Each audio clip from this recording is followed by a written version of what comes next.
Okay, well, what I think we'll do is I'll keep admitting people as they come in, but could I ask everyone to mute themselves? And if you don't know how to mute yourself, I can mute you. So let's just have a little look. So Justine, I'm going to very rudely mute you. Okay, now I'm not going to mute you for the whole duration. So at the end, there will be an opportunity for everyone to ask questions. So let's get started. I'm recording for those that can't come. So first and foremost, thank you all so very much for joining us all this evening.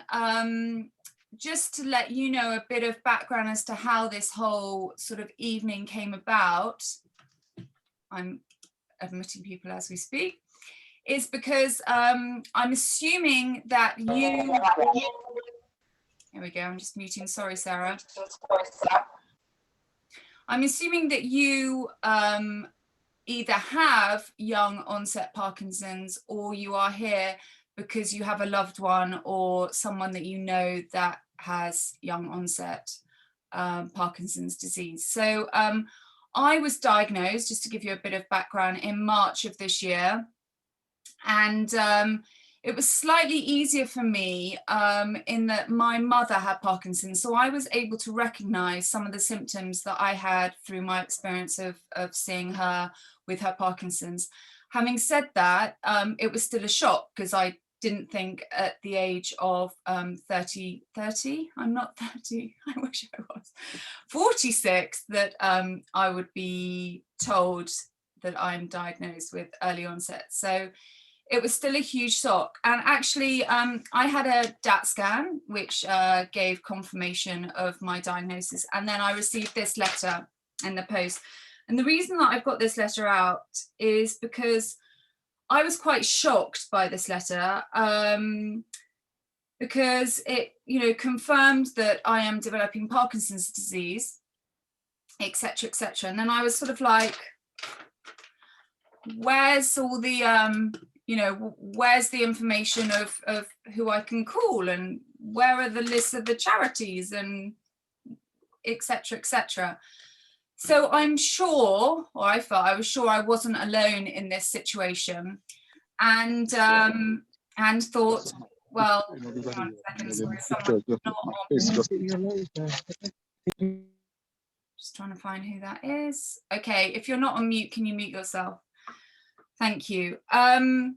So I thought, this other people feeling like me, and the fact that I had my mother and knew some of the symptoms, other people will never have come across Parkinson's in their entire lives, so it must be a huge shock. And where do they go for support? And many people spend many years being diagnosed. As we know, it can be, put down to a shoulder injury or just seen as, oh, you're making it all up.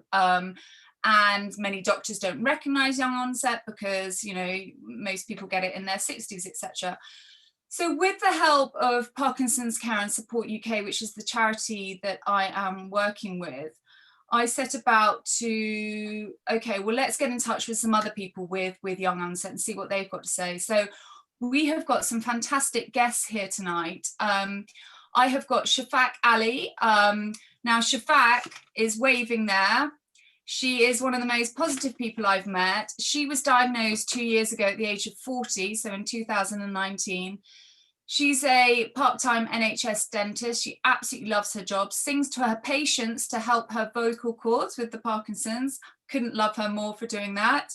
I've got Nicole Leask, who is in the lovely yellow blouse that you'll see there.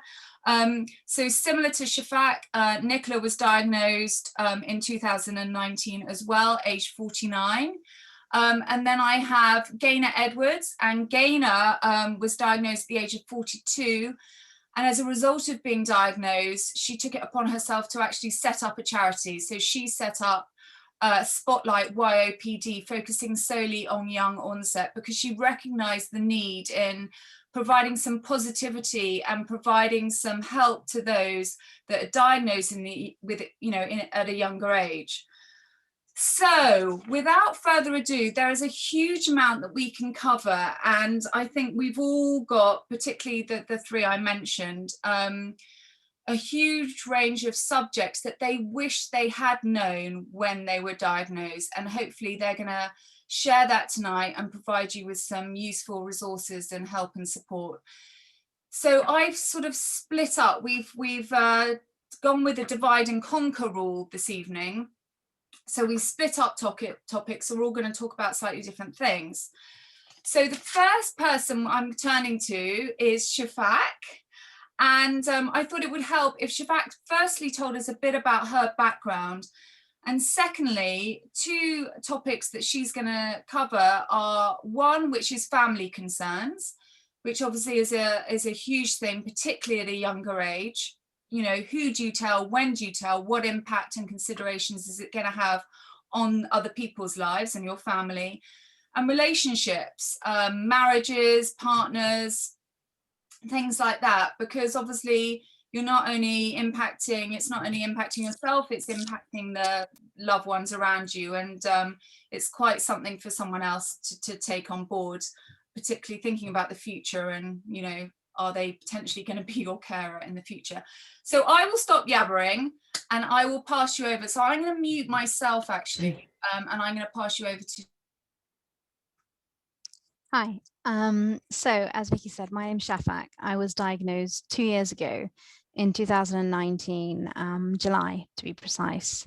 So exactly 2 years ago, actually, because it's still in July.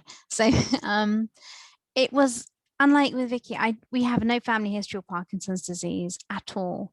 So when in about October 18, I started getting what were my first physical signs, which was difficulty using the mouse at work, and my fingers would move of their own accord. So I'd find this finger would end up pressing the right button on the mouse, and it was very tricky at work. I was thinking, what's wrong? I just thought I had a trapped nerve or something like that. Anyway, I had no idea that it was going to be Parkinson's disease. After seeking advice from a physio in about April, I was referred to my GP, and very swiftly I then got through to a neurologist in July of 19, who after a very thorough check said to me she was 99% sure that I have young onset Parkinson's disease. I wasn't floored at the time because like most of you probably, when it became obvious after my physio visit that it wasn't a simple trapped nerve, my husband and I started observing me more and more. And one of the other things that we picked up on was loss of arm swing, and, you know, slight mood swings and slower eating. And those were the main things, actually: loss of arm swing, more difficulty using my right hand, and tremor. Tremor was a very obvious thing, which previously we just put down to, you know, I get cold. I'm a southerner living in the north. You know, we thought it was, you know, I'm getting cold. Neither of us really picked up on the fact that it was unilateral, because you just do not think that you're going to get something like young onset Parkinson's disease. You know, I see Parkinson's patients at work, and like Vicky was saying, you know, they're in the 60s, 70s, 80s, and it's not something that I associate with me. You know, I was 40 at the time, fit and healthy. My kids were just going into senior school. I was ready to conquer the world. And to say I was flawed initially is probably an understatement. But very quickly, I thought, I've not got a brain tumor. I've not got motor neuron disease. I'm not going to die immediately of this. So I quickly sort of picked myself up. My husband, on the other hand, was flawed more so than me. It took him a bit longer, but he was amazing. He was an amazing support. But I think even now he still struggles, probably because he sees me as his primary support, and he wants everything to be perfect for me. And when it isn't, it hurts him more because he can't fix it. He's a fixer. He fixes things. So the fact that he couldn't fix this, despite himself being a surgeon and thinking, you know, surgeons have this thing, they fix everything. They think they should be able to fix everything. If they can't, it's why can't we? So it was very difficult for him initially. With regards to further tests, I then had a DAT scan like Vicky, urine copper tests and things like that. But eventually all of them came back, apart from the DAT scan, came back negative, but the DAT scan did show there was depletion in my brain of dopamine and the cells that produce it and whatever else. So yeah, after that, my husband, after the appointment, my husband and I, where I was diagnosed in July, my husband and I came home, had a bit of a cry, both of us, to be honest. And like Vicky said, there wasn't, I wasn't given any pamphlets, no leaflets. I had a lovely neurologist. She was very supportive, but there was no leaflets, nothing like that. To, someone to call. I wasn't even given a Parkinsons nurse initially, and I still don't have one to this day. At the moment, I'm not sure that I need one, but that's another story. So what did I do to get support? I actually talked to my family first of all, straight away. I found it difficult to do on my own, and my husband was absolutely amazing in this. And that's the one thing I would say is, if you can find, if not a partner, then a friend, someone who you can talk to openly, I think that's the best thing. And yes, let them be your crutch, but just because you've got Parkinson's disease doesn't mean you can't be their crutch back as well when they need something too. So yeah, he was my crutch, and we told people together. I found it particularly difficult to tell my parents, because being a parent myself, I know that when something is wrong with your child, it hurts more than when something is wrong with yourself. So I found that very difficult to tell my parents, and very difficult, even to this day, I find it very difficult to see the pain in their face if they notice my tremor come on, or me tiring more easily than I used to. So that's my family. I told my parents and my siblings eventually, and then it took me about 2 months, I think, just to get used to things, because there's no one in my family who has it, no one in our friend circle who has it. So it took us a while, but eventually, yeah, not too long after, we started telling people a couple of months later, and now 2 years later, I still won't say I'm entirely open about it. I mean, it's not like, it's not like I hide it, but I don't know whether everyone that I know knows that I have it. I haven't made a blanket announcement on Facebook or, something like that. But I'm no longer embarrassed of it, nor am I ashamed of the fact that I have this condition. In fact, I think that I was probably, well, it's my challenge in life to have it. And like I said, it's not something which is going to kill me. So I'm going to make it work for me and use it to make me stronger. So I do, well, I do keep my personality upbeat as far as I can. I use it as a challenge, and I think you're not going to hold me back, and I keep pushing forward. And everyone was like, well, will you still be able to work? How will you pull teeth out? And I was like, I've been pulling out teeth. I've probably had this condition. And I do think, looking back, I had this condition at least 6-7 years prior to diagnosis. And I was pulling teeth out happily. Now that I have this condition, the only thing that's going to hold me back is me thinking in my head it's going to hold me back. I'm not going to let it hold me back. So slowly, after that first diagnosis in 2019, where I was on the floor, I built my confidence back up again.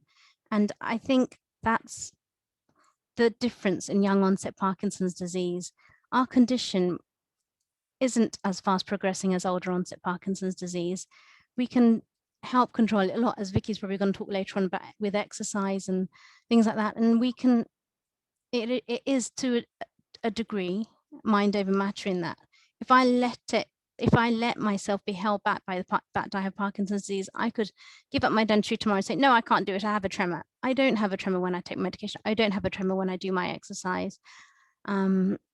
So I fight on, and that I can hope to carry on doing so for as long as I can. I do depend upon my friends. I have told my children. I told them very soon after my diagnosis, and actually I'll backtrack a bit actually to telling my children, because I'm sure probably some of you yourselves have had to tell children too, or might have to tell children if you haven't already. So my children were 10 and 12 at the time of diagnosis, and I sat them both down and I was upfront about it. I Googled it and found there wasn't much out there for telling teenagers. And then Parkinson's UK, I think maybe had some book or something like that about telling children. I got that up and I told them that this is a condition I have. I'm not going to change immediately, but little changes might occur over time and I might need a bit more of the help. Unfortunately, in the book, it did say things like mummy might be have trouble eating and take her time, and she might stop smiling so much.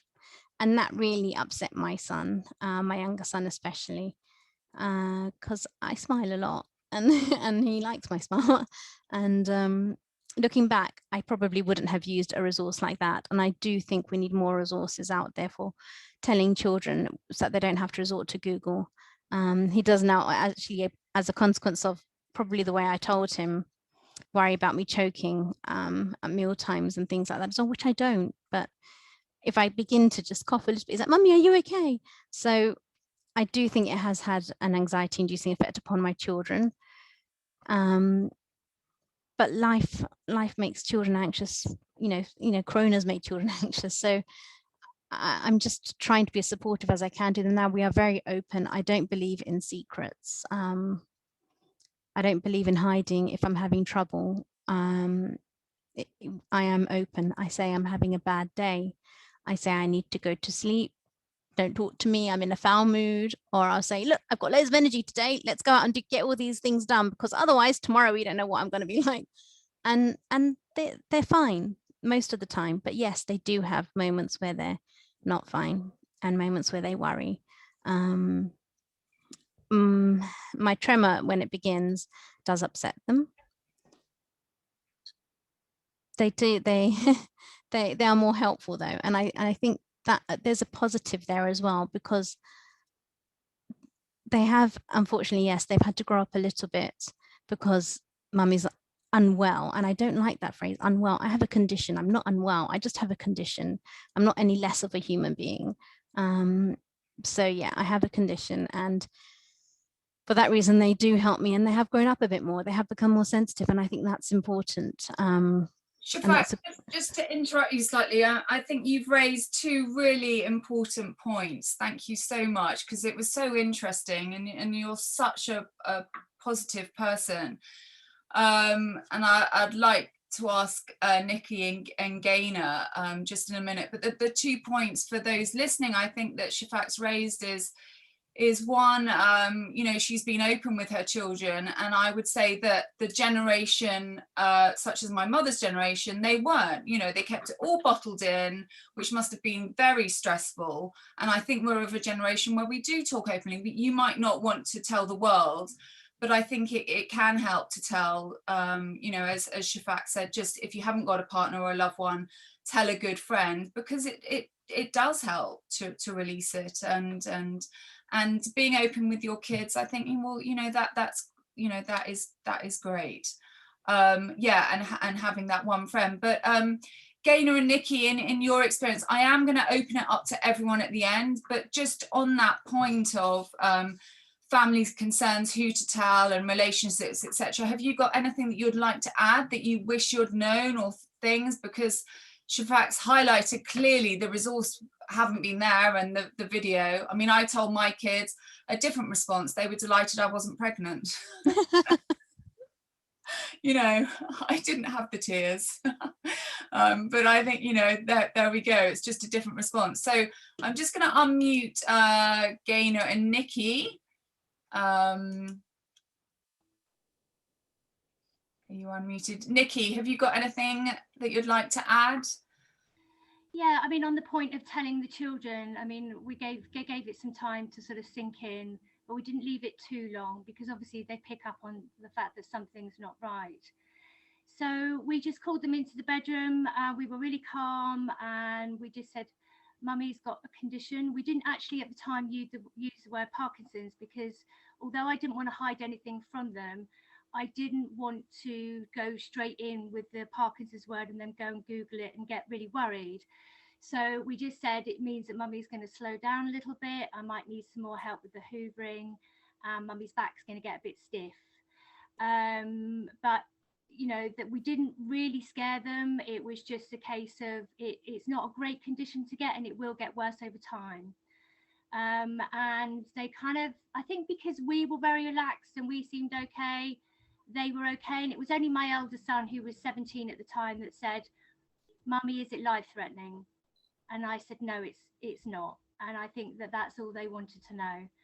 And life has resumed as normal. I actually went to work the following day after my diagnosis. I can tell you a bit more about that in a minute, but life continued. So nothing's really changing for them at the moment.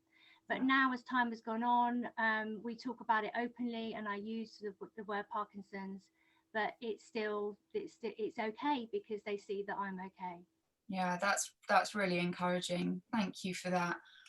Gaynor, would you like to add, because you've got a wealth of experience with this? I'm not sure you should have asked us to write notes, because I've got swinger and pulling teeth out, which is the mood swing and the arm swing. And I was thinking, what do I mean? Oh no. So there's a few points. Well, you made loads of really good points there. I actually wrote to my mum to let her know that I was, when I got my diagnosis at 42, partly because she doesn't listen very well, but also it gives, I felt it gave her time to process it properly, which it did. And when I rang her up afterwards, her first response was, "I'm okay." Oh, good. Glad one of us is. Oh, I posted in the little chat, by the way, there's a fabulous guy in New Zealand that did a little animated video called Smaller. It's a wonderful little film to show young kids so that they can get their heads around it. And it doesn't say anything, you know, awful. It doesn't not too much delving detail into symptoms that you might or might not get. Yeah, that's brilliant to know about that. Thank you. It's fantastic. Yeah. He won an award at the World Parkinson's Congress, actually, and he's a lovely bloke. So that's called, so guys, for those of you that can't see the chat, it's called Smaller, by a guy in New Zealand called Andy. I think it's Andy McDowell, but I wasn't sure how you spell his surname. If you've got children and need a nice video, then that's one to check out. It's a lovely one to watch anyway, actually. It's good for all ages. What else was it? Oh yeah, it's also, everyone knows their Parkiversary, don't they? Everyone knows the date they were diagnosed. So mine was 3rd of October 2012, which just happened to be my best friend's birthday. So I didn't call her that year. What else? Need sound, otherwise I'm thinking. I'm here. We're all listening. Okay. So it's really on the family concerns, relationships. Yeah, I mean, I didn't have kids. As I say, I dealt with the mother, but by writing her a letter. I mean, I came out, I think, pretty much instantly. I came out officially at work in our Christmas newsletter. So diagnosed in October, following 9 months of tests where everyone told me, "You're too young, it won't be Parkinson's." We've all heard that one. Can I just ask, just a little show of hands, did everyone get diagnosed young onset Parkinson's, or did they just put Parkinson's? I'm just curious. Young onset. That is progress, believe it or not, because 8 years ago it was just Parkinson's, and you were in a room of old people, and so the fact that they're actually, you know, calling it young onset is huge, I think. And there is a leaflet. Well, it's more of a business card, and it's just a little, oh God, where is it? Don't panic. Which is just diagnosed with young onset Parkinson's disease. It's normal, but really don't panic and don't Google Parkinson's. It won't help. Sit down, breathe, and when ready, visit our website. It's run by YOPD. This is the important bit. You are not alone. At this point, we thought there were 6,500. The figures are wrong that they've got out there. There are so many more out there. So, you know, get your support where you can. It's not just you that's going to be living with this condition, I think is a major part of this. And so you all have to kind of be gentle with each other and open and have an open conversation with your other half. And, you know, some are better than others at getting their head around it, and everyone's going to deal with it in their own way. Best thing I did, I think, was I relocated to the seaside so I could walk the dog. And I got a counsellor, and that was the best thing for getting my head around the whole thing. Okay. My other half, sorry, go on. No, I was going to say that's fantastic. I think we'll move on, because I know you want to talk about that in a bit more depth. So thank you so much, Gaynor. That was really helpful, and you, Nikki. So we'll save questions till the end if that's okay. But I appreciate that many of you have got other halves, so it's a big deal for them as well. So I think, you know, if we can be as open and honest with our partners. I mean, I even turned around to my husband and said, if, you know, do you want to leave? I gave him because I thought, you know, if the future is going to be looking after me, it's not exactly what you signed up for, but he's still here. Bless him. So anyway, I am going to turn around and come back to you, Gaynor, if that's okay, because other important issues that I wanted to talk about, and which I was not aware of. On the neurologist side of things, I have a neurologist, but I had no idea that you can actually choose what neurologist you have. So you can actually ask the NHS and say, actually, you know, I'd really like to be referred to this person. Also, I want to get discussed Parkinsons Nurse, and as Gaynor mentioned briefly, counselling.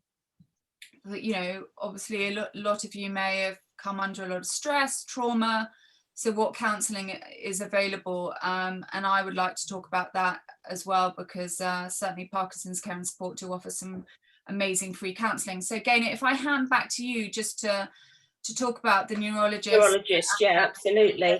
Okay.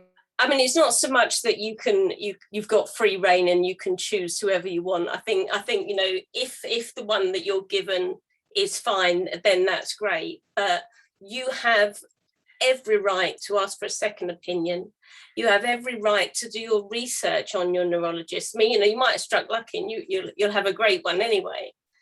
I had one who, the lady that diagnosed me, very sweet, but she was a specialist in MS. I don't have MS. You know, and there's a lot of people who discover that they're actually seeing geriatricians. Now, how do you really go after that one? You know, it's just not helpful. So, you know, you can shop around, you can look at reviews, you can see. You need a movement disorder specialist. That's the key phrase you want to be looking for. And you can basically ask to see one wherever. And if they've got availability, then hopefully they'll put you on their books. In my case, I contacted the neurologist I was interested in. First of all, how do I get put on your books? Contact your GP. The GPs are definitely the gatekeepers. Contact your GP, ask him to refer you to me. I do have availability and I will take you. You're muted. Oh, really important to know that. Sorry. No, it's super important for everyone to know that, because I just had absolutely no idea. And what about Parkinson's Nurse? Because again, until I didn't know, I certainly wasn't told you can have a Parkinson's Nurse or that they even existed. What did you get when you were actually diagnosed? Did you just kind of, you know, got a letter. We'll be in touch kind of thing? And you've just got this bombshell thinking, yeah. What do I do with that then? Yeah. Yeah.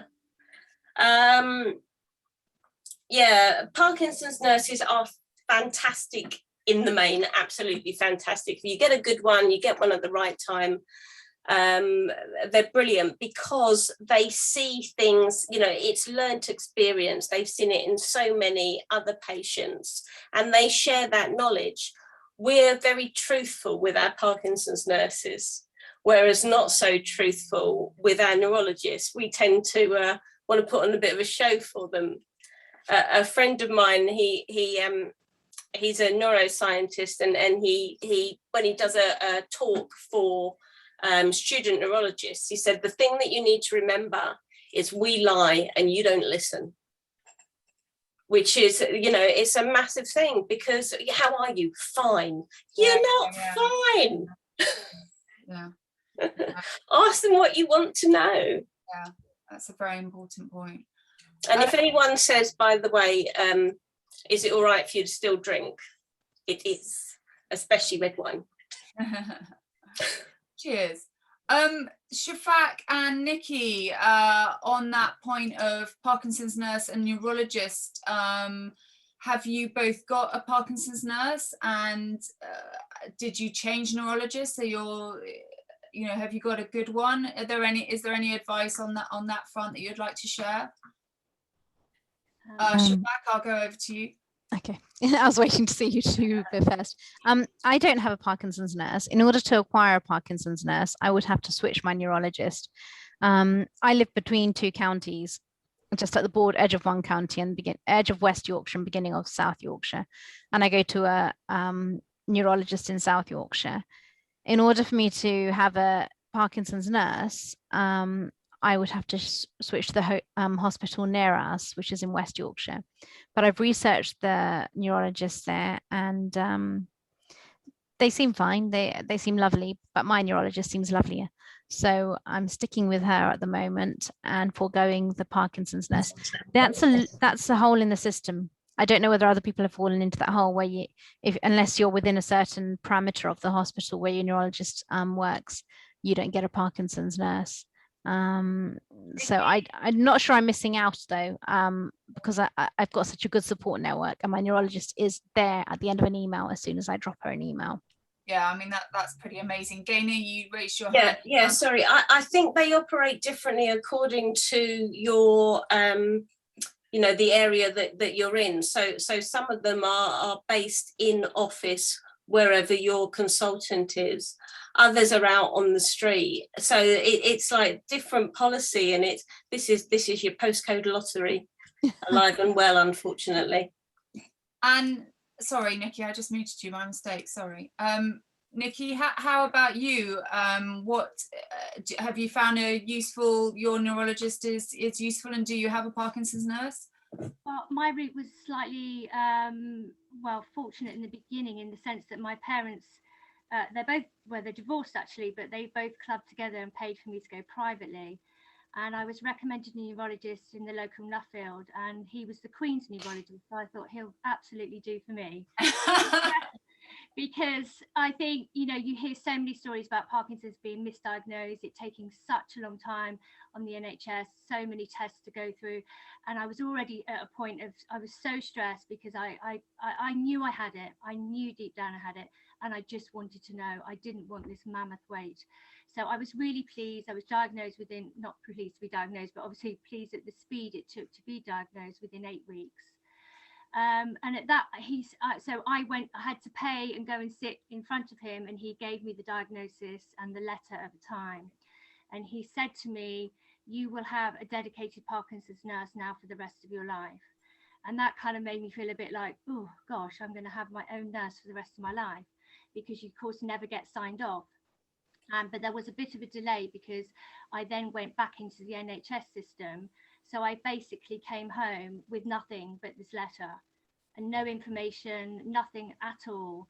So I'll talk to you a bit again about what I did next and how I kind of gathered information and went from there. But I do have a nurse now, and I met her during lockdown, but on Zoom.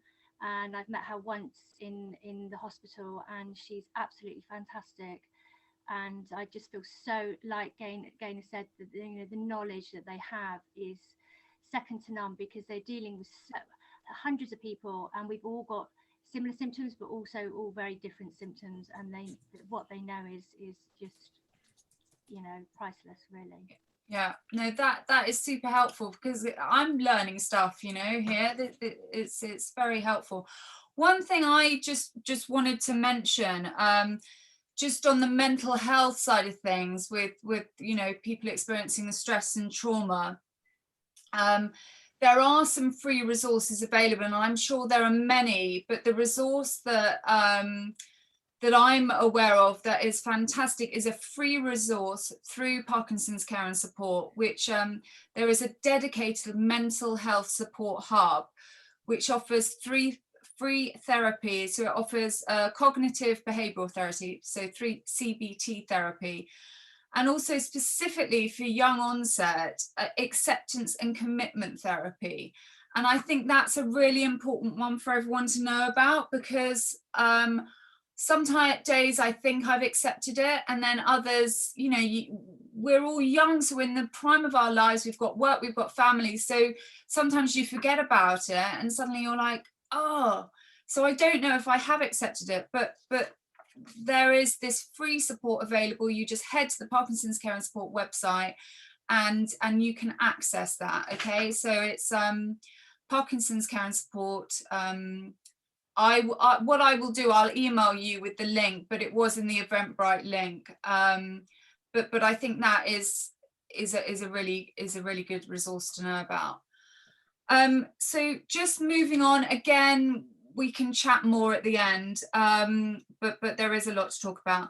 So I'm now going to pass on, if that's okay, to Nicola, because a couple of other areas that we wanted to talk about are support groups and also fundraising. So support groups, the first thing I did was go on social media, see, well, what support groups are out there, and I did find some on Facebook. And then also I went about doing some fundraising, because I thought, okay, well, gosh, I need to get stuck into this. And actually, by doing the fundraising, not only did it help raise awareness that people of a younger age get it, but it made me feel really good that I was doing something. And I know that Nikki has been, first of all, has found the support groups of great help, and secondly, has got stuck into the fundraising side of it. So I'll stop talking and I'll hand.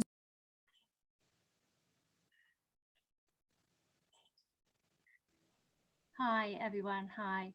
So yeah, after diagnosis, you come home, and it was a case of, I need to find out as much about this condition as I can. So I was Googling, but I did it some days, and then other days I would leave it. You know, you're digesting the information, you're taking it all in. And I think you just actually sort of coming to terms with it, aren't you, in those first weeks and those first months.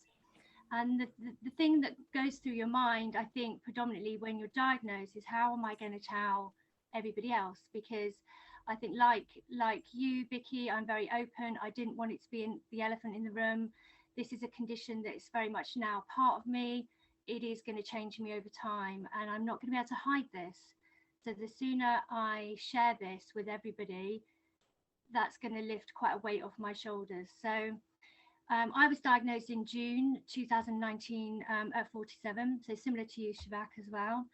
And come the September time, you know, I'm always on Facebook, and they around your birthday, they offer you to do a fundraiser for charity. And a couple of times I picked up my phone and I thought, I could raise money for Parkinson's and tell my story. And I started to do it, and then stopped because I just didn't feel quite ready. And then one morning I just woke up and I just wrote, and I just did it. And I just wrote my story, and I didn't have to think about it. It just came out. And I can remember in my story saying, you know, when I was diagnosed, I knew that I had it before, but it still doesn't prepare you for that actual reality of getting diagnosed. So, you know, you come out and you're like, okay, what do I do now?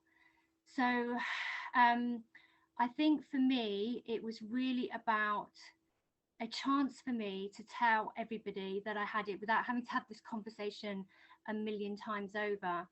I told my story. And I think, like you, Shafak, I was determined that I was going to remain positive, because all I could think of when I came out of the room of being diagnosed is, I've got my full life expectancy. Some people go in those rooms and they come out with 6 months to live. And that's all I could think about. And I thought, thank God I can see my children grow up. You know, I am lucky. I know that this is not a great diagnosis. It's going to be challenging, but I'm not dying. And I just have to learn to manage. Now, it's a kind of a relief in a way, right? You know what you're dealing with. So now you can go away, get all the knowledge that you need to get, and use that knowledge really to put yourself in the best position to delay the onset of this disease. So the fundraiser on Facebook was the real turning point for me in telling my story. And the response that I had was just immense. I think I raised about, I don't know, £2,500 or something. And I set out to raise 150. And it was just, I just think people were touched by the story, but I think they were also, everyone was like, my God, I didn't realize you could get this at such a young age. And, you know, there's so much misconception about this disease, and that it's an old person's disease, as we know. So for me, it kind of like lit a fire in my belly, in that I am going to use this to educate people and to tell them that this is happening to a lot of young people. I don't know where we've all been up till now. I mean, you know, but it's very much in the forefront now, and our needs are very different to those diagnosed when we're older. So it's really important we have these young onset groups forming. So it was a really positive experience for me. I had people recommending physios, different things to help, different dietary things, and the information just kept flooding in. And I kind of just sort of like parked it everywhere and thought I'll just tap into it as and when I need it. But overall, it made me feel really, it empowered me, I think, and made me feel that actually this doesn't have to be a really bad thing. You know, I can use this negative thing that's happened to me in a really good way. And it literally just spurred me on. So for me, I think everybody comes to terms with it at different times. For me, I got my story out there straight away, like you, Gaynor, as well. It was just kind of like, I need to get this out. And it's just transpired from there, really. I think very quickly what happened after that was I belonged to a book club, and another girl in the next village along had written her story. We have like a local like mag with local village gossip and stuff, and her story literally emulated mine. And I read it and thought, I've got to meet this girl. She was 40. After a few weeks, I got put in touch with her. I went round to her house. I'd never met her before in my life, and we just sat and we just chatted and chatted and chatted. And God, did it make us feel good. It just made you feel not so alone. Yeah. And I think I've got to say hi, Mark, because I've seen you down there. I got put in touch, recommended by one of the committee members of our local Parkinson's UK branch, that there were other people that were looking to get together, and Mark was one of those people. He was looking for a young person's group. So we actually got sort of put together, if you like, by Sue, our chairman of the committee, and formed our own young onset Parkinson's group. And we've got, I don't know what, 15, 20 people now, and it's brilliant. And it is all through lockdown, it's been such a help and such a relief. And sometimes we don't talk about it all the time. We might touch on different subjects, but it's just so good to know that there are others out there. And you realize that life goes on. Life doesn't have to stop. It's really how we take this journey and how we choose to manage it. Yeah, no, I couldn't agree more. I did exactly that, and found someone that was local to me. We ended up having a drink, and it was wonderful, actually, you know, hugging someone, and just we're able to now, and just you're so similar, you have such similar experiences. And we were laughing, we were saying, you know, who here would think that us two have got Parkinson's, because you know, you just wouldn't.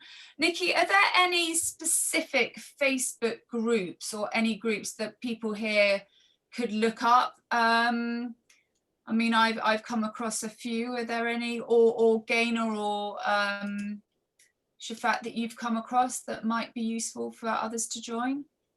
I think if you get in touch with your local Parkinson's UK branch, they will often, if they haven't got their own young onset Parkinson's disease group, they can point you in the right direction.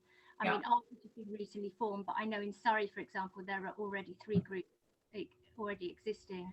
So it's not difficult to find them. I think just contact your local branch, or just literally, yes, search it up on Facebook, and there's lots of different groups set up in different areas. And I think more and more by the month, I think it seems at the moment. Yeah, and if anyone, again, you should have my email address from the link, but if anyone does want any specific groups, then I have got a list, so I can share that out through Parkinson's Care and Support UK. Okay, Gaynor. I think there are some young onset groups out there. You do have to be a little bit picky with them. Sometimes, you know, it's the worst place you could go, and actually not to, you know, Nikki, I'm sure that there are some brilliant ones near you, but there are some of the Parkinson's nurses actually suggest to their patients to be quite wary of them, because you know, you wonder where are you working age group people, because where do you work? They tend to be older. Yeah, I would second that with what Gaynor says. Be careful. I was careful with Facebook groups for the first 6 months, and even now I'm careful with which ones I join. I like that Iris has a dilemma one. Yes, yes. Yeah, it's quite, I mean, I specifically now that I'm more accepting and more aware of my diagnosis and look at it as a separate condition almost to older onset Parkinson's, I don't get so perturbed by the generic PD groups, which can be quite down. I mean, everyone needs to air their problems, and I think they have a place, but not yet. Whereas Gaynor says you're in working life, you're busy, you're doing things, you're still very active. You don't really want to be reminded that in the future things might go wrong, and they might not. Yeah, medical advances and all that. Vicky, can I jump in on this? I'm really sorry, but it is a separate condition. It absolutely is a separate condition.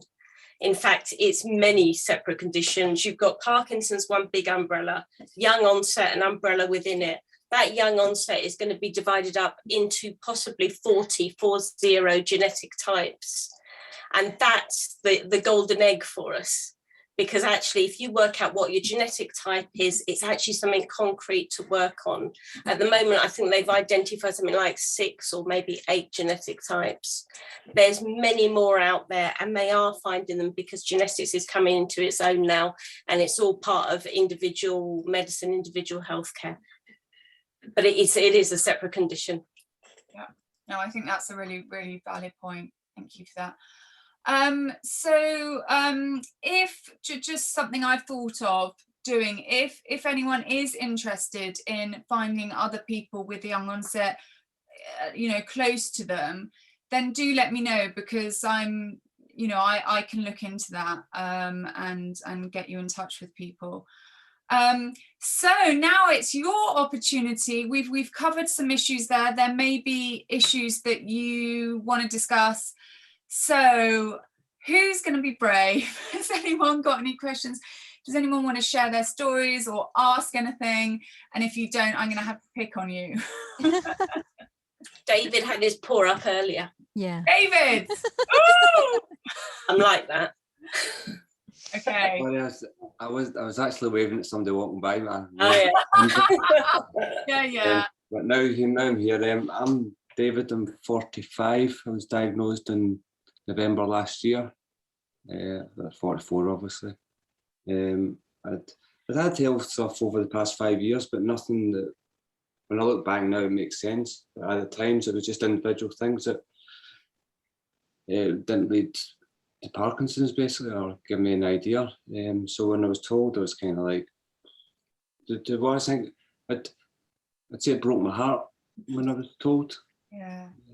Just because it's a movement thing, you're like, oh no. But and hearing people's stories, I've actually been really, really lucky, because I was referred to a specialist Parkinsons nurse and a neurologist who are both in a movement disorder team. And I've seen the Parkinsons nurse within 12 to 14 weeks. I've seen her twice. I've seen my neurologist next month. I've seen a physio twice. I've got a speech therapist tomorrow. Oh, wow. Oh, they're spoiling you. I thought it was bad because I was in 12 weeks. I need to see somebody now, and I can get 12 weeks. But when I look back, I've been really lucky, you know. David, are there any specific things you're doing? I mean, I'm a fitness instructor, so I can't shout more about the exercise and how exercise for me really really helps. I'm not on medication yet, but is there anything that you've found or spoken to that's I was put in touch with a physio, a Parkinson's physio who runs does 2 classes a week. So it's for Parkinson's, people with Parkinson's basically. So I get into that, and that's I'd say exercise is key more than anything. I'm on medication, but it's still, from the research, obviously they're doing things, and from just doing it myself, I can feel the difference. Good. Can I ask, David, when you go to that Parkinson's physio, are you one of the youngest ones, or are there other young onsets? There's maybe about 1 or 2, roughly my age, but a wee bit older, but they're mainly a bit older. Maybe I'm in the Glasgow Young Onset group, but it does range from maybe, I think I'm one of the youngers, right up to people in their 60s, 70s maybe. So it's kind of loose. Yeah. But I joined them within about a week and a half because I knew I would need support. There's no way I couldn't. So I phoned Mark, the guy who runs it, Martin, within a day or so he got back to me and just spoke to me for about 2.5 hours. I never met him or heard from him. And that was probably one of the biggest things for me because I'm on my own. Martin Taylor? No, it's Mark Brown from Young Onset. Oh yeah, I know. Yeah. I mean, that's invaluable for you, David. I mean, if you're on your own, I mean, that's a hell of a thing. Yeah, I've got a great family. Don't get me wrong. I say I'm on. I split my wife 5 years ago, so I'm not on my own, as in I'm isolated with nobody. You know. Yeah. But yeah, the group's been. That's been probably one of the biggest things. I mean, it's been hard, I'll be honest, and it's still getting used to it, you know what I mean? But without that, I don't know where I'd be. And have you decided to be open and tell your friends? Or is it very much? Yeah. Everybody that's really close to me knows. And I'm not a social media person anyway, so I've not put on, I'm not into fasting over social media. Yeah. So, no, I told my mum that night because she knew there's something going on, do you know what I mean, in my family within a couple of days. So yeah, it was the right time for me, I thought, you know. Yeah, I mean, I think from a stress relief point of view, that's probably what's all helped us is you know, talking to someone about it and finding that person or that group to talk to. Yeah. When you meet your first Parky pal, I think it's a huge thing. Yeah, look, we're all together. Hi. Justine, hello. I feel like I'm a teacher picking on the class.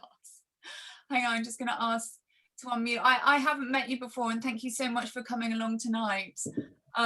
Is there anything that you found that you'd like to share, or ask any questions that have been raised tonight? Oh, hang on. I can't hear you. You are unmuted. Maybe it's a volume thing. Try again. Can you hear me now? Yes. Perfect. So when I was 13, I couldn't get up in the mornings. I couldn't walk. I was in a lot of pain. They said it was growing pains. My mum took me to the doctor again and again and again. And eventually I was diagnosed with rheumatoid arthritis. So you can see my hands. And the really strange thing is that throughout my life, I felt that this was my only cross to bear. I would never have anything else, because why would I? I mean, why would I have to deal with this as well as anything else? But about 6 years ago, I started tremoring, and I thought it was an essential tremor. I self-diagnosed it as an essential tremor. Doctor went along with it, and then I started falling over. And then I decided to get a neurologist opinion, and that through COVID took 8 months. And then I had I had a call on the phone, you know, like they do now. And he diagnosed it on the phone and said, well, I can't see you in clinic for another 8 months. So you just have to go away and deal with that, really. So I went privately, and I was diagnosed on the 29th of April this year with it. I guess the most difficult thing is that, you know, I know that exercise is great, and I do my best, but I've got severe rheumatoid arthritis in my hands and feet. So there's limits to what I can do, really. I mean, I'm trying to do about 8,000 to 9,000 steps a day just to keep it off, but it's quite difficult when you can't walk properly either. Of course it is, and it's all very well for us to say exercise. You know, I do find that quite difficult, because people do say get out there and exercise, and I'm like, you know, you know, I want to do that, and I do the best I can, but it's quite difficult when I've had 4 operations on my feet in the last 2 years, so. I think getting those steps in is really important. Yeah. But you can move. If you can. Yeah, if you can use what you can, and even if it's just those steps. I mean, Vicky, no, I'll let Vicky speak. She knows more about exercise than me. No, but I mean, I think it's finding the exercise that you enjoy and are capable to do, which is the tricky thing. Is it's all very well saying go for a run or go for a walk or whatever, but if your feet are the thing that's difficult, then that's not, you haven't considered. I mean, swimming pools have obviously been shut, but yeah, I mean, I do like to swim, but getting dressed and undressed is a big deal, especially if you're wet. Getting in and out of a swimming costume and you've got dodgy hands is not easy, to be honest. It's not easy without dodgy hands. Yeah, the walking's the best thing. I think it's probably, I'm just feeling a bit pissed off because I don't think it's fair that I've had to deal with both things, but I know that's just the way life goes, and it's just one of those things, really.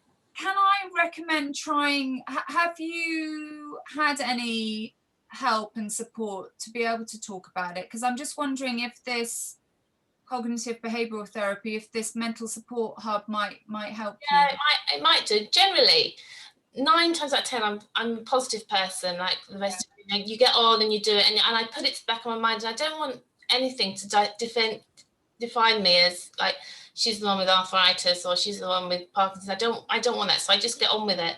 It's not until you kind of come into this situation when you start thinking about what's going to happen to you, you start thinking a bit, oh, you know, it's a frightening situation, really. It is frightening, and none of us we can't block those thoughts out. And Gaynor, I'd like to pull you in here, but I think it's, as much as we can, it's trying to live on the day-to-day and focusing on the now. But yeah. Gaynor, go on. I know it's easier said than done, Justine, I really do. No, I totally understand, and that's what I do try and do. Yeah. Gaynor. Justine, do you have dystonia as well? And do you know, are you familiar with dystonia? I mean, I saw the neurologist privately, and I'm seeing him for the first time on the NHS middle of August. So I've not.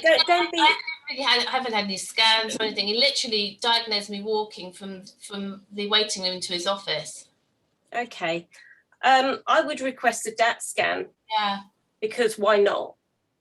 And don't feel, I mean, the NHS actually has very, very good Parkinson's doctors there, because it is such a specialism, especially the young onset one. So, you know, don't think that you're going to get substandard because no, I didn't. The reason I went privately was purely down to because of lockdown. They couldn't see me for 8 months. Yeah, sure. I saw him privately, and he said he transferred me to his NHS patient list. So, sure. Dystonia is. Can I quickly explain what dystonia is? Yeah, please. Okay. It's hands and feet predominantly, and it kind of forces weird shapes. Yeah. Which is not dissimilar probably to what your hands are doing. Are they kind of clawing a little bit? They are, but I think that's rheumatoid arthritis, really. No, it could well be, but I just wonder what it may be from a similar kind of kind of cause or whatever. And there's also something about, you know, check out if you're on meds for one condition and another condition, there are contraindicators and stuff. So, you know, do your research. You know, after you've got over the fear of Google, Dr. Google can actually be your friend. You just need to, you know, be selective in what you're looking for and be at the right stage. You know, once you're, you know, if you're still at the slam the laptop stage, you're not ready. Okay, thanks. But the feet thing, because you also get on and off dystonia. With Parkinson's, if the drugs are working well, it's called on. If the drugs are working not so well, it's called off. And you can get dystonia at both times. And it can be really, really painful to walk. You know, your toes will do that and you can't put them down. But when you take the pills, hopefully that'll kick in and they'll straighten out. But also things like, you know, get shoes which have a very flat, firm sole. That can help.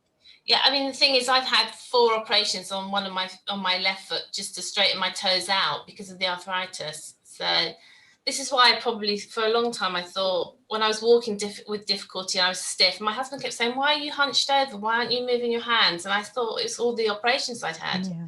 The crossover between rheumatoid, although I think it's quite rare, the crossover between the symptoms is you don't know what's going on really, and what's what. And I think that's the huge difficulty, isn't it, with young onset, is that crossover. But ask for a second opinion if you're at all concerned or worried. Keep going back, keep pushing back. They don't understand this properly at the moment. It is a different condition. You know, we get pain, we get dystonia. Dystonia is a presenting symptom with young onset Parkinson's. It's not for the oldies. Yeah. Thank you. Thank you, Gaynor. Thank you, Justine. That's really helpful. Is there anyone else that would like to? I won't pick too much. Pippa. Pippa Council. I've got a question because my father, who is 76, has Parkinson's. I'm very, very conscious of it as a result of that. And I think probably as a result of that, I perhaps am oversensitive to certain things, but listening to you guys makes me think actually it's worth being what I would describe as oversensitive to these things. One of the things is a consistent croaky voice. So did any of you guys have any? So I used to sing quite well, and I noticed a change in the fact that I couldn't sing in the same register. I couldn't reach certain notes. When you were thinking about your own symptoms that made you seek out further assessment leading on to diagnosis, what were the sorts of things you were sort of noticing in yourself? Gaynor, I noticed. Some symptoms come and go. I had a thing called rhinitis. Whichever one, anytime someone rang me up, "Oh, you still got your cold?" I don't have a bloody cold. But my mouth was like that the whole time for about 1.5 years, and then it just went. So symptoms do come and go. And I I don't think I have much ability to sing anyway, but my enthusiasm to sing went in display. It may, you know, they check in and check out some of these symptoms. They don't all, you know, you don't kind of go, "Oh, Jesus, I don't want that one." It might not stay. Shuffle along, old chap. And I think the difficulty is there are so many variants, like you said. How many with young onset? 40? Well, this is speculation at the moment. We think that it's more likely to be genetic with young onset. We think there are 40 different genetic types. The oldies tend to be more environmentally led. That will be their cause in more cases than not. And there's a trigger, and we think the trigger is trauma, but that's the stuff they're still digging through at the moment. That's interesting. Most people with young onset Parkinson's will have dealt with death of a loved one, cancer in the run up to their diagnosis, or it will be physical trauma, significant emotional physical trauma. Wow.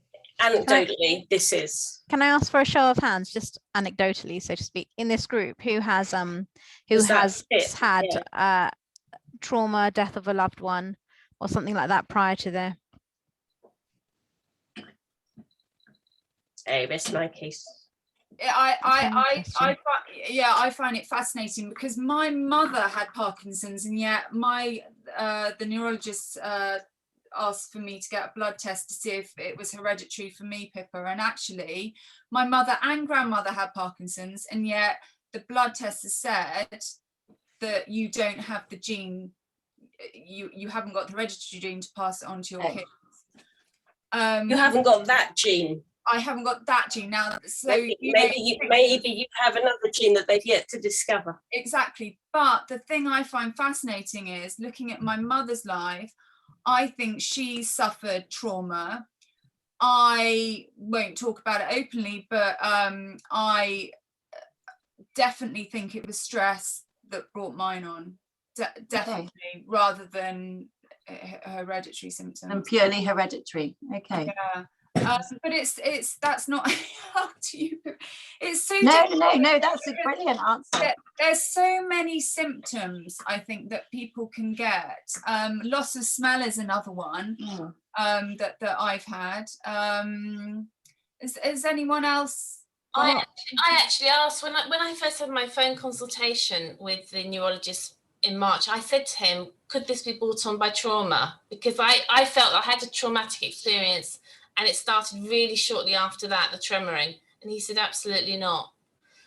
But in the back of my mind, I thought, I'm sure it might be something to do with that. I think we all have must have rare genes which haven't yet been identified, and then they get switched on by an event in our environment around us. So whether it's a chemical event or a psychological event, I suspect something like that is switching that gene on and changing the pathway and causing the dopamine to become depleted as a consequence. I don't know about genetics. I'm making it up as I go along. I'm very but I wonder if you then get over that trauma and are in a happy stage in your life, if the Parkinson's lessens as a result. It does.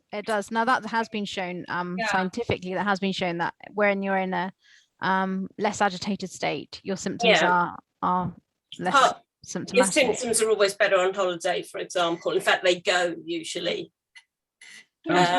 Question, please. Yeah, go for it, David.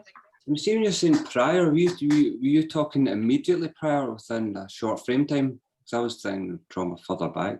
I was thinking in the build up, and for me it was in the build up. My best friend died about 5 years prior to my diagnosis. I would say mine is years. I'd say 5 to 10 years. Mine was definitely months, literally months, if that, 1 or 2 months. What about you, David? No, it's 20 odd years ago. Yeah. I think it could be something which switches on, and then it takes time for that. I am blagging it with the gene theory, by the way, but I think my theory is that we have a gene which gets switched on by this trauma or trigger in the environment, and then it takes time for the symptoms to build up. So yeah, it could even be, why could it not have been 20 years ago? And because the symptoms are so varied, as Gaynor's brought to light. So it's just before say October last year, I was actually going for private counselling because I knew there was something wrong and just wasn't dealing with it. Yeah. And then my diagnosis came. I was still seeing the kind of person I was seeing, and she says, "Do you know what? Because she knew my past and history, because that doesn't surprise me." Which I thought was kind of. What you said absolutely makes sense, because I think when we think about our symptoms, I don't really have a tremor, but if I get anxious or panicky or stressed, or I shout at one of the kids or the dog, or I get angry, the tremor will start. So that's absolutely physical sign that any stress or adrenaline will heighten your symptoms. And I know, Vicky, we had a conversation, didn't we? And we touched on the fact that we both believe that previous stress can bring Parkinson's to the forefront. So I think there's a lot of sense to say, Shafak, definitely. Yeah, and I look at my mother, who was of the generation that kept everything bottled up. I mean, her sister committed suicide. She was happily married to my dad, but he did have an affair. So there are these stressful events, but she didn't talk about them. She kept it all bottled up, and I'm sure that aggravated it. For sure. Yeah. So just really quickly, genetics and hereditary are not strictly the same. So don't always think, oh my God, what about my kids? It doesn't work that way. You know, it could be in history of background, but it's kind of, you know, can come from left field or whatever. So, you know, don't panic. That's a really important point. Yeah. Where's the card? Back to Pip's question originally, you asked Pip about, is it you that has a croaky voice, or your father that has a croaky voice, and who has PD? Do you both have it, or just your father? I have it, but I'm super sensitive to it because I'm a speech therapist. Right. Okay. So yeah. So I think croaky voice could well have been something, or fluctuation in voice, not croaky voice, but fluctuation in voice is something that could well have been something. Like Vicky was saying, I do sing to my patients, and it's not that I'm singing to them. I sing while I work. It's not, and I've noticed that I'm not carrying a tune as well as I used to. Yeah. There, I said it. I know it's an embarrassing thing to say because it makes us sound like we think we're good singers, but I know exactly what you're saying. Thank you. Parkies love karaoke, by the way. I'd say for me on the voice, my voice can be quite weak and quiet, and that was one of the things. I feel that I'm speaking, people are going, I can't hear you. You know, I've really got to project. So, and under the stress thing, sometimes my speech goes a wee bit funny if I'm in stressful situations or I'm dealing with people I don't know or can't see on the phone. I end up a wee stutter or something, but hence the reason I'm going to see a speech therapist tomorrow. Not Pippa, is it? I don't know. Not unless you're in Glasgow. That's great though. I mean, I think has anyone? Sorry, Shafak, were you gonna? No. Sorry, that was just me stretching. Sorry. Is there anyone else that would like to? Mark, do you want to say anything or? Come on, Mark, throw something in. Covered. Unmute. Hello, everybody. I was just quite happy sitting quietly in the background, just listening to everybody else. But it's really good to hear everybody's story. I've not got a huge amount extra to add. I suffer from dystonia quite badly. I find that when I don't exercise, it sets everything back a few weeks. So I have to really crack on with that again. And sometimes it feels like I don't get to where I was before. And I guess the only other thing I've got is not having seen my neurologist for about 18 months now. It's been telephone conversations. Just a bit of a concern about, you know, perhaps he's not picking up on some of the symptoms that I'm not telling him. And perhaps I need to be a bit more honest about that. I'd say yes and yes to that. Yeah, I know. Do you have video consults? Pardon? Do you have video consults or just phone consults? No, just telephone conversations. Can you request video consults at the least? I hadn't thought about that. That sounds really good advice. Yeah. My neurologist does do video consults, and she picked up on some things through the video consult. And like, I think it was Gaynor that said that you tend to be not so honest with your consultant, don't you? So I'll take you in. I think I'm definitely guilty of that. Yeah. This tremor. Oh no, I'm fine. Oh, Yeah. nothing. Oh, sorry. Go on. See if you struggle to say. What I did with my nurse was I wrote all my questions out and emailed her, and so she knew, and then she could go through them. That's a good idea. Yeah, I'd forget, or it was pretty stressful. So, and then I'd Go prepared. Always. As a clinician, can I say that one's heart sinks when a patient comes in with a long list, but I do the same as well. It's when they have Google links as well. I do the same too, though. It's a very writing the list is actually very helpful. And that's a really good idea to do a video consultation, because it's important, because it's such a physical, well, I obviously it's mental as well, but from a clinician's point of view, it's, you know, going to help them to see you. Yeah. So yeah. Can I, sorry, quickly say just about the tremor? 30% will never have a tremor. I don't. My mother never had a tremor. It was slow. She was just slow. Yeah. young onset, it's less likely to be what they call a resting tremor. That's the oldest one, the resting tremor. So Nikki, it's what you said, you know, you're stressed and it kicks in. And actually it's an indicator. I use it as, God, that must have really rattled me, because I almost use it as an indicator as to how I must be feeling. So if the dog's kicking off, if he's had a fight, you know, with a bull mastiff because he's a bloody idiot, that's when it would kick in. Yeah, my tremors just kicked in the last 2 minutes. Oh, God. That's just talking to me, Mark. Oh no, that's okay. No, I'm fine about it. Do you find that when you talk about PD, your tremor becomes more apparent? Probably. Yeah, I think that's quite common. I've heard that. I think communicating in general with people I find not difficult, but it sets the tremor off a little bit. Okay. Are you medicated, or do you just do exercise? I'm on Rapinarole. Okay. Are you charging for this consult, Shafaq? No, I'm just curious. No, it's lovely. It's lovely. And that's really, really useful. Okay, so I think we're going to wrap things up. One really piece of positive news. I think everyone here is positive, and there's many resources out there to help us.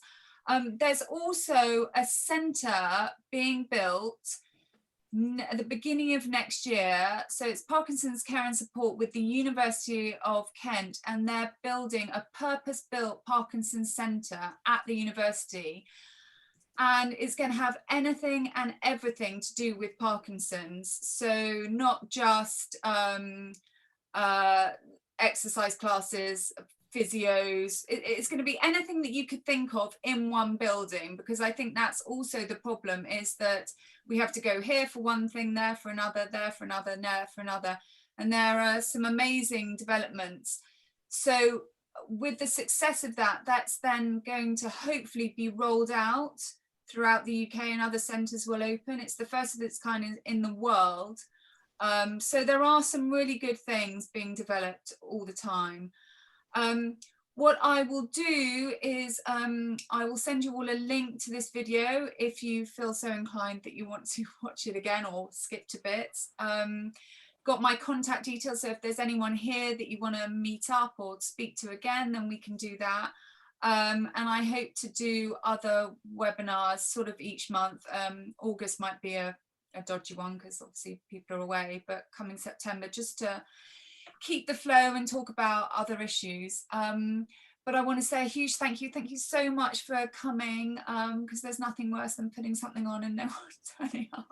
So thank you so much. And a huge thank you to Shafaq and Gaynor and Nikki, who have given their time tonight. And I just hope it was of use to everyone, and just to know that you're not alone, and there's people out there that are going through the same as you, and there's always someone at the end of the phone that you can call. Me, okay? Hands up, you can call me. My number's on the email. Can I do a quick PS? Yeah. Just to say there's an event happening at the, I think it's the rugby stadium, 6 something or other it's called, in Warwick, which is Parkinson's Sport. And it's all kind of parky things. On Saturday. You know, sports and stuff this Saturday. If anyone's in the area or you know, isn't in the area and fancies a drive, which happens to be me. That's great, brilliant. Something we can get involved in. And yeah, thanks guys. Well done everyone. Thank you. Thank you, Vicky, for organising it all. Pleasure. Thank you. It's lovely to meet you all. Enjoy the rest of your week. It's nice to see Thank you. Thanks so much. I now need to try and stop it.